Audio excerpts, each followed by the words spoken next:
Hey everyone, another problem I ran into on my 2012 Kia Optima. You notice the brake lights are on. Got up this morning to go drop off my son and I just noticed power loss. It's kept losing power at random times. So one thing I noticed when I got out of the car, my brake lights are on. So let me show you one of the issues that I ran into. Is I think it has to do with the brake pedal switch, because watch this. If I stick my foot underneath the brake pedal, that light will probably shut off.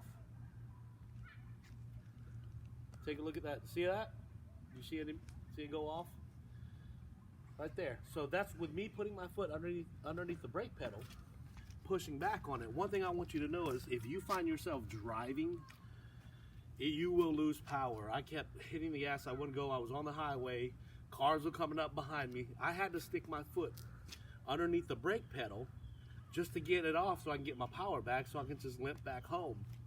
So if you do find yourself in that situation, you may panic, pull over, or whatever. But in my situation, what I did was I stuck my foot underneath the brake pedal and drove it home. So you have to keep wiggling with it. So one thing I'm going to show you is I went out to the Kia dealership. I called them up, found the brake light switch, and I'll show you what it looks like. Okay, so we figured out what the issue was. If you notice, no more brake light, right? So the car is off. It ended up not being the brake light switch. So let me show you what it was. It had to do with what they call the brake stopper, the brake light stopper switch, which is a small piece of rubber that actually mounts to the brake lever on your foot brake.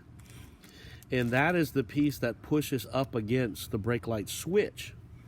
So as I went in to check out what it was, so the other thing is there's a temporary fix that you can do fairly easily. So if you notice you're having this issue, don't panic. Don't try to go trade in your car. That was some of the things that went through my mind because I lost power. But what you do is you need to get a small piece of rubber. This is like a floor stopper, or you can stick something behind it, at least as that can press on the brake light switch. But what happened was there's a nipple that goes onto there's a black rubber nipple that goes onto that brake pad, the brake pad lever that broke off. Light switch. Fortunately, this was an $8 part instead of the $27 brake light switch that I thought was going to be the original problem.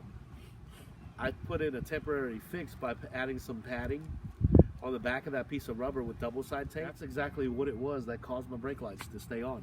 So let me show you what we did. All right, so what we're going to do is we're going to go underneath and I'll show you exactly where that part is. So right here we have the brake pedal.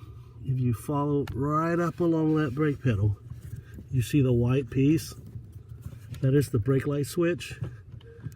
And there's a little green bar, a little green tab on that black piece that pushes up. You see it move a little bit?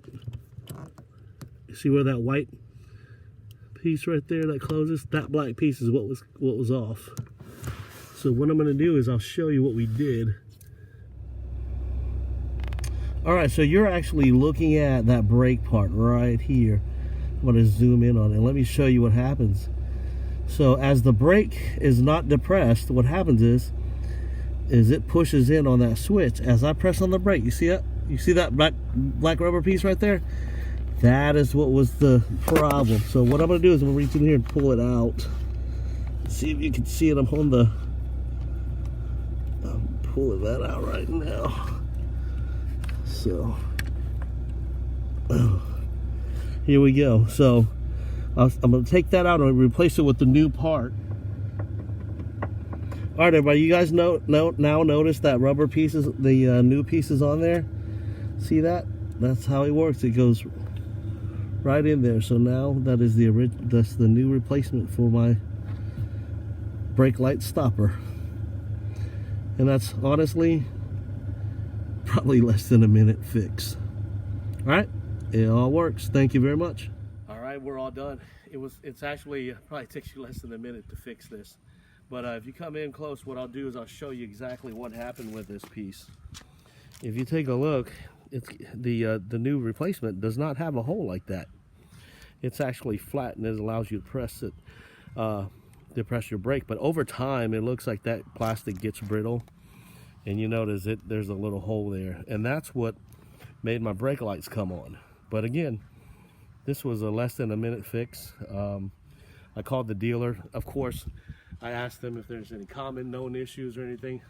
Oh, you need to bring it in and let us check it out. But again, you want to take it to the dealer. I wouldn't be surprised if this was at least a $50 to $80 fix. But again, that's $8.